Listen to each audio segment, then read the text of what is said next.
سلامونه او نیکې هیلې احترامات ګرانو قدرمنو اوریدونکو ښه راغلاست افغان میډیا دا وخت تازه او پر وخت خبرونه قدرمنو اوریدونکو په لومړي سر کې زموږ د یوټیوب چینل در سره سبسکرایب کړئ دا هم د تازه خبرونو سرټکي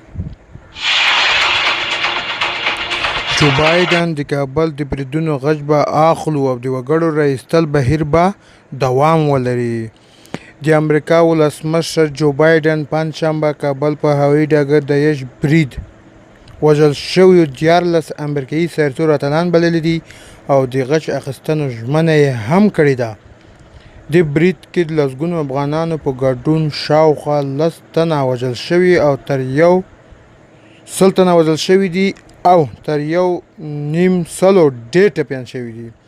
د برید مسؤلیت د اسلامي دولت نومي ډلې داعش خراسان څانګې منلی دی دې ډلې یوه ویډیو کې چې ټلګرام یې خپره شوې ده ویلي هدف یې امریکایان پوځیان ول ولسمشر جو بایډن له برید وروسته څو ساعته سپینې ماڼۍ خبرانو ته وویل بریدګرو په لټون وشي او دوی به په خپلو کړنو سزا ورسیږي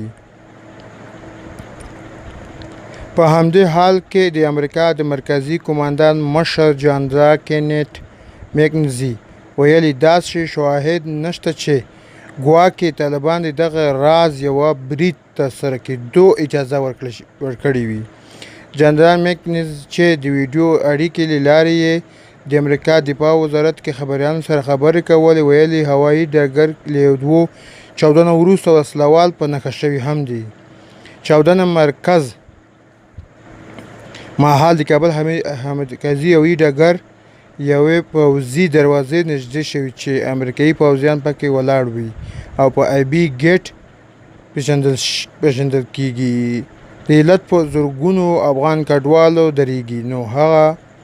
پیښې پر ګڼ شمېر افغانانو قربانیانو سره بیره امریکایان هم وژل شوي دي د طالبانو ویان ذبیح الله مجاهد په یوه ټویټر پیغام کې دغه برید غندلی او وایي ملکیان پکې په نښه شوي دي ګرانو